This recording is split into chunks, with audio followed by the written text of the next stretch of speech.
Barakata Yahweh, Barakata Yahushai, by Shem Rakah Kodash, Barakathum. First and foremost, I want to give all praises, glory, and infinite honors to Yahweh by Shem Yahushai. Double honors to the apostles and the elders of Great Millstone who rule and teach well. And peace and salutations to you Akim out there pushing this word in truth and sincerity to the four corners of the globe. May you brothers endure until the end. This is the brother Raya with another video. And this is going to be a quick sit down on the fact that the Most High never permanently forsook the nation of Israel, while the Most High did punish us for going off by allowing these Edomites, or so-called white people, and these other heathen nations to oppress us, beginning with slavery. It was only for a little season. It was never meant to be a permanent situation. And if you've got the eyes to see, you can clearly see that the Most High is turning back towards you so-called Negroes, Latinos, and Native Americans who are the true children of Israel. We're getting back into the good graces of the Most High. The men of the Lord, chiefly through GMS or Great Millstone, are waking up globally, going out to the highways and byways preaching this word, as well as putting up video epistles like this to wake up the rest of the elect. And in a very short while, Yahushai HaMashiach, whom the world ignorantly calls Jesus Christ, is going to return to save the elect of his people and his people only, put an end to the rulership of the heathens, and set up the kingdom of heaven where you Israelites are going to rule over these other nations. And this video is also a belated response to a comment I got in one of my videos a couple of months ago from this bugged out Edomite woman who said that the Most High was done dealing with the nation of Israel and that salvation was for everybody now, which we know is complete folly and madness. This proud Edomite also had the gall to say that calling somebody a Gentile was worse than calling somebody a nigger, which is why you Edomites are going to receive no mercy once we get you in hardcore bondage and slavery. And this bug out also said something along the lines that the nation of Israel was one of the four beasts and that Israel was going to be chained up in hell for eternity. But you shouldn't expect anything less from some bugged out wacky-tacky Christian. Let's get into these precepts. This is Jeremiah chapter 31, verse 35 to 37. Thus saith Yahweh, who giveth the sun for a light by day, and the ordinances of the moon and of the stars for a light by night, which divideth the sea when the waves thereof roar. Yahweh of hosts is his name. If those ordinances depart from before me, saith Yahweh, then the seed of Israel also shall cease from being a nation before me forever. So point blank period, Israel is never going to cease from being a nation before the Most High, because the sun and the moon are never going to cease from existing, regardless of what Esau Edom tells you through his pseudoscience, where he says the sun's going to die off in a couple of billion years. That's just witchcraft. And these two verses alone go to show that the elites of these Edomites study the scriptures, because I've read articles in the past on how these Edomites talked about shooting a nuke at the moon to destroy it, or how Bill Gates wants to block out the sun. This goes to show that these Edomites understand that the scriptures are the truth, and they try to do everything they can to avert these prophecies from coming to their fulfillment. They think that by blocking up the sun or destroying the moon, which is impossible, that they'll be able to cause Israel from ceasing to being a nation, and that they may possibly be able to get their birthright back, the kingdom of heaven. But it's all futile. The only thing you Edomites have to look forward to after you're taken out of power is 1,000 years of hardcore bondage and slavery before your permanent eradication.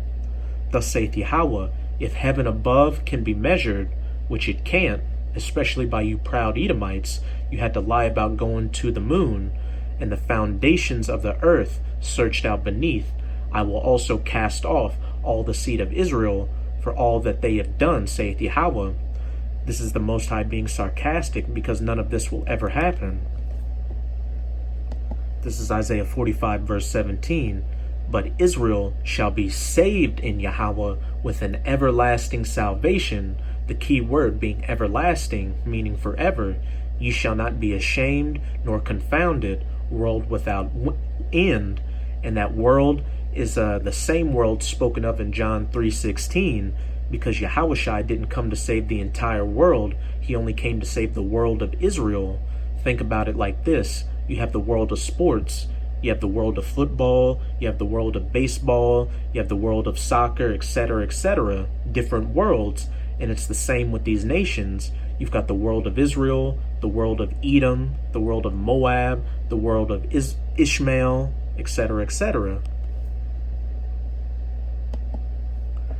Isaiah 46 verse 13, I bring near my righteousness, it shall not be far off, and my salvation shall not tarry, and I will place salvation in Zion for Israel, my glory. So from what I'm seeing, it doesn't sound like the Most High is going to cast off Israel forever. And not just that, but salvation is only for the Israelites as well as the kingdom of heaven. This is John 4 verse 22. Ye worship ye know not what, such as you Christians, especially you Edomite Christians. We know what we worship, for salvation is of the Jews, again, and only for the Jews. This is Revelation chapter 7, which deals with the 144,000, which are only Israelites, 12,000 men from each of the 12 tribes, because you got a lot of wacky-tacky Christians out there that believe that the 144,000 are literal virgins from every nation under the sun, which they aren't. And the 144,000 aren't literal virgins, they're spiritual virgins. They're the men of the Lord that came out of this world and never took their hand off the plow or went back into the world. They didn't fornicate with any of these other philosophies out here, such as Egyptology, Buddhism, Christianity, atheism, Islam, or they weren't a red-blooded constitutional American. They were faithful and true to the doctrine of Yahweh Ba'ashim Yahushai, these laws, statutes, and commandments. This is Revelation 7 verse 1. And after these things I saw 4 angels standing on the 4 corners of the earth, holding the 4 winds of the earth. And the wind should not blow, that the wind should not blow on the earth, nor on the sea, nor on any tree. And I saw another angel ascending from the east, having the seal of the living power, and he cried with a loud voice to the 4 angels, to whom it was given to hurt the earth and the sea, saying, Hurt not the earth, neither the sea, nor the trees, till we have sealed the servants of our power in their foreheads, the Israelites, the elect, the 144,000 here, as well as the rest of the righteous 1/3. And once that happens, this nuclear destruction is going to take place. The United States alone, which biblically is known as Babylon the Great, is going to get hit by 200 million nuclear missiles, as well as the laser beams from the chariot of the Most High, which people ignorantly refer to as so-called UFOs. It's going to turn this place into the biblical lake of fire from sea to shining sea. And I heard the number of them which were sealed, and they were sealed 144,000 of all the tribes of the children of Israel. Of the tribe of Judah were sealed 12,000. Of the tribe of Reuben were sealed 12,000. Of the tribe of Gad were sealed 12,000. Of the tribe of Asher were sealed 12,000. Of the tribe of Naphtali were sealed 12,000. Of the tribe of Manasseh were sealed 12,000. Of the tribe of Simeon were sealed 12,000. I'm not hearing anything about the tribe of Edom, the tribe of Moab, or the so-called Chinese, the tribe of Ammon, or the so-called Japanese, the tribe of Ishmael, or the so-called Arabs. Of the tribe of Levi were sealed 12,000. Of the tribe of Issachar were sealed 12,000. Of the tribe of Zebulun were sealed 12,000. Of the tribe of Joseph were sealed 12,000. Of the tribe of Benjamin were sealed 12,000. Point blank period. Only Israelites. I'm going to close it off in Revelation chapter 21 verse 9 through 12. And Revelation chapter 21 is the second to last book in the New Testament. And so far, all I've seen is that the Most High hasn't forsaken the nation of Israel, and that salvation is only for Israel as well as the kingdom of heaven. And these last few verses are very spiritual. You have to look at them symbolically. Revelation 21 verse 9.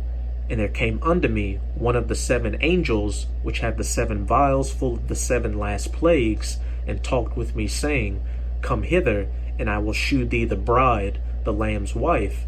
And the bride that is the Lamb's wife is the elect, the 144,000, and the rest of the righteous 1/3. And the Lamb is Yahushai. And he carried me away in the spirit to a great and high mountain, and shewed me that great city, the holy Jerusalem, descending out of heaven from the Most High. And this is speaking of the elect coming down from the chariot back to the earth after this nuclear destruction has taken place. Verse 11, having the glory of the Most High, and her light was like unto a stone most precious, even like a jasper stone, clear as crystal. We're going to have those new spiritual bodies. We're going to be pure and perfected. We're going to replace those stony heart with those fleshly hearts. The laws, statutes, and commandments are going to be inside us, and we're never going to go off again. Verse 12, and had a wall great and high, and had 12 gates, and at the gates 12 angels, and the names written thereon, which are the names of the 12 tribes of the children of Israel. Point blank period. Salvation is of the Jews. Ye know not what ye preach, but we know what we preach. It's a wrap for you wacky-tacky Christians, and especially you Edomites. So with this video, I hope you sincere Akim out there were edified. Just keep strong and keep pushing this word. We're almost out of this final wicked captivity of the heathens. And with that, I'm going to say Abba Ball, Kwam Yasharala. Till next time, Shalom.